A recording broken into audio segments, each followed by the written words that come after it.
Il n'y a pas de bonne et de mauvaise révolte. Lorsqu'une révolte est mauvaise, parce qu'on n'est pas d'accord avec les instruments qu'elle prend, eh bien c'est qu'elle n'a pas trouvé d'autre canal d'expression. C'est-à-dire que, ou bien ces jeunes continuent à se taire, c'est-à-dire à souffrir aussi, ou bien nous construisons avec eux un canal d'expression politique pour dire ce qui ne va pas et revendiquer, ou bien ils continueront, eux, leurs petits frères, etc., à exploser lorsqu'on n'en peut plus. Ceux qui pensent qu'il suffira de taper fort pour que ça s'arrête, ont oublié que si on ne travaille pas les causes, eh bien, non seulement ça va se reproduire, mais ça va se reproduire, puisque là, le message n'est pas entendu, de manière encore plus forte. Je ne parle pas d'émeute. D'ailleurs, le mot émeute, on a l'impression qu'il y a un projet plus ou moins construit, avec un objectif plus ou moins clair. Ça n'est pas une émeute, c'est une révolte. C'est une révolte contre une vie qu'on ne peut plus supporter. On peut ne pas partager les formes qui ont été prises, mais c'est une révolte, au sens plein du terme. Dans d'autres circonstances, on n'hésite pas, quand c'est d'autres catégories sociales, à parler de révolte et de la caractériser au niveau social et politique. Ici, comme il s'agit d'un certain nombre de quartiers populaires habités par un certain type d'habitants, eh bien, on va en parler soit de manière ethnique, soit de manière uniquement géographique. Ce qui veut dire que dans la révolte de ces jeunes, il ne faut pas y chercher un projet politique construit. Ils le disent eux-mêmes. On se révolte comme des animaux. Il y a là l'embryon d'une prise de conscience que ça ne sert à rien de brûler les voitures et les gymnases. Ça ne sert à rien, mais on le fait quand même. On le fait quand même. C'est le même jeune. Ce jeune a sans doute participé. On est là sur quelque chose qui est en termes de réaction à une violence subie antérieure très forte, mais on n'est pas là dans la glorification de la violence, contrairement à ce que certains ont pu mettre en avant. Et il faut d'ailleurs regarder ce qui a été brûlé. Encore une fois, ce que je vais vous dire là ne signifie pas qu'on a raison de le faire. Ça signifie sans doute qu'il nous manque le canal d'expression politique pour parler de cette souffrance et de cette violence. On a brûlé des voitures. Voitures symboles de la circulation par excellence. Au moment même où toutes les études sociologiques montrent que quand vous êtes touché par la pauvreté, par la précarité, vous avez tendance à vous enfermer dans des lieux de plus en plus petits. La cage d'escalier, je ne bouge pas. Mon quartier, je ne bouge pas du quartier pour aller où? Puisque l'extérieur n'est pas vécu comme étant pour moi. On voit bien là qu'il y a une dualité dans notre société qui s'est mise en place, et les voitures. Quand on pense qu'on ne peut pas circuler, que ça ne sert à rien de circuler, pourquoi je circulerai, pourquoi je sortirai de mon quartier? Eh bien, c'est là aussi un symbole. Mais le symbole qui m'a le plus marqué, ça a été de brûler des écoles maternelles. Écoles maternelles. Un des derniers lieux dans lesquels on a accès. Qu'est-ce que nous disent ces jeunes? Eh bien, c'est pour moi le sentiment, la certitude d'un déterminisme absolu. Pour nous, c'est cuit à la naissance. C'est cuit dès l'école maternelle. Quand tu t'appelles Mohamed ou Mamadou, quand tu es enfant d'ouvrier, etc., eh bien, qu'on a vécu dans un quartier populaire fortement touché par la crise, eh bien, très tôt, on a l'impression que tout est joué, qu'il n'y a plus aucune chance. Bref, nous sommes dans une période où le désespoir social touche des générations de plus en plus jeunes. Et ça n'est pas rien que de commencer sa vie en étant persuadé que ça va continuer comme ça. Je ne parle pas des gymnases. Je crois qu'il y a un gymnase qui a brûlé ici à Blanc-Minet. Dans le quartier. Alors, gymnase ou autre infrastructure socio-éducative.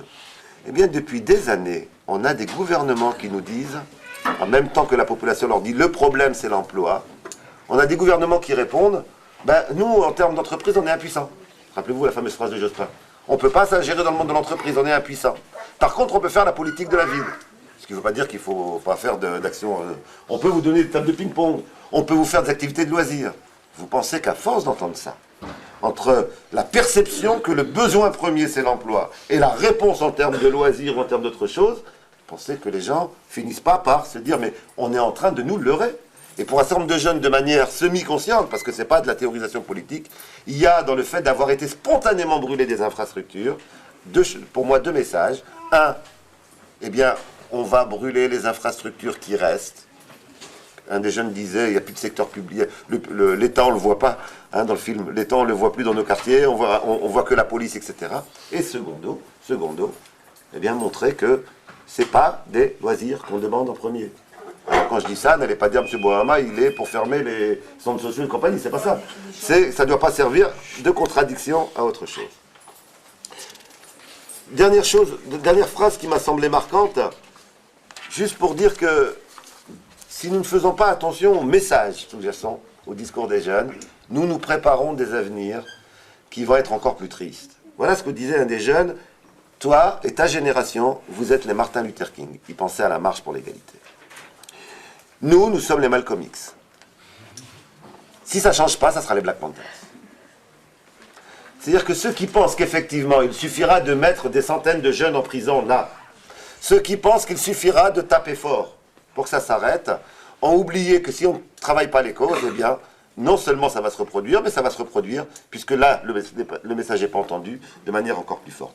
Il y a une forme de transmission dans les quartiers populaires, qui ne prend pas la forme du discours politique, qui prend une forme de la transmission par le regard. Je vois ce qu'ont fait nos grands frères, je vois que ça ne mène pas à grand-chose, donc je choisis d'autres moyens. Je pense qu'elle a un message extrêmement important, et c'est un message qui peut paraître extrême, mais un message qu'il faut entendre aussi au regard des réponses qu'on a données aux autres formes d'expression politique des jeunes dans le passé. Je vous rappelle, les années 83, 84, 85, ça a été des années où il y a eu des marches pacifiques pour alerter l'opinion et l'État sur un certain nombre de situations qui se dégradaient dans les quartiers populaires. 83, c'était les crimes racistes, une volonté de réagir par rapport à la multiplication des crimes racistes.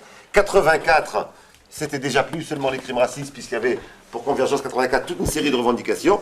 Et quant à la marche de Divergence 85, et c'était une marche qui posait déjà la question du traitement d'exception, du sentiment d'être traité exceptionnellement lorsqu'on est issu de l'immigration, comme on disait à l'époque, et maintenant je parlerai de issu de la colonisation. La réponse à ça a été quoi? La réponse à cela, ça a été de tenter de détruire les associations autonomes qui ont tenté de se mettre en place, par tous les moyens. Quand c'est les jeunes issus des quartiers populaires qui manifestaient, on leur disait, regardez, eux, ils sont violents, voilà le bon antiracisme, et ça, c'est un mauvais antiracisme, et j'en passe, c'est des meilleurs. C'est-à-dire qu'il y a exactement 20 ans de tentatives d'expression pacifique, par pétition, par marche, etc., qui n'avaient pas été entendues. Alors, je ne dis pas que les jeunes connaissent toute cette histoire, mais ils en savent quelque chose. À moins de considérer qu'ils sont idiots, ils en savent quelque chose.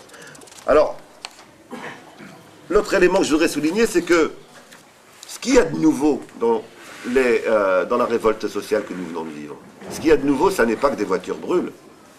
Quasiment tous les 2 ans, depuis maintenant une vingtaine d'années, nous avons ce type d'événement dans une ville. Je voudrais juste en rappeler quelques-uns. Vaux-en-Velin 90, Mantes-la-Jolie 91, Sartrouville 97, Toulouse 98, Lille en l'an 2000, etc. Et Strasbourg, tous les Noëls depuis 3-4 ans. Donc ça n'est pas nouveau. Ce qu'il y a de nouveau, c'est la généralisation rapide à 400 lieux sur le territoire. C'est ça qu'il y a de nouveau. Comment expliquer que ça ne s'était pas généralisé avant et que ça s'est généralisé aujourd'hui? Déjà, on peut éliminer la thèse du mimétisme télévisuel. Parce que les événements de Sartrouville, Mantes-la-Jolie, Toulouse et Lille avaient été aussi médiatisés. Donc, si c'était simplement le mimétisme, on l'aurait eu en 2000, on l'aurait eu en 91, etc. Non, ça signifie simplement que dans la dégradation des conditions de vie des milieux populaires, eh bien, un seuil qualitatif a été atteint. Ça signifie que s'il y avait effectivement du 20% de chômage et du 25% de chômage il y a 10 ans, il y a 7 ans, etc., eh bien, nous en sommes à du 30, du 35%. Et donc, le seuil qualitatif de la souffrance sociale a passé un cap, ce qui fait qu'à Roubaix, lorsqu'on a vu, je dis Roubaix, je pourrais prendre le Mirail à Toulouse, lorsqu'on voit à la télé 2 jeunes à Clichy-sous-Bois se sont fait tuer, il y a le sentiment d'une communauté de destin. Ça peut nous arriver, ou même pire, ça nous est déjà arrivé. On a déjà eu un jeune tué par la police. C'est ça qui a fait effet d'identité commune et qui explique la généralisation. C'est pour cela que la répression ne servira à rien. Elle ne peut pas soigner les causes. Quand ça ne sort pas, la violence, si elle n'a pas un canal pour s'exprimer, eh bien, elle rentre par l'autodestruction. Il n'y a pas de bonne et de mauvaise révolte. Lorsqu'une révolte est mauvaise, parce qu'on n'est pas d'accord avec les instruments qu'elle prend, eh bien, c'est qu'elle n'a pas trouvé d'autre canal d'expression. C'est-à-dire que, ou bien ces jeunes continuent à se taire, c'est-à-dire à souffrir aussi, ou bien nous construisons avec eux un canal d'expression politique pour dire ce qui ne va pas et revendiquer, ou bien ils continueront, eux, leurs petits frères, etc., à exploser lorsqu'on n'en peut plus.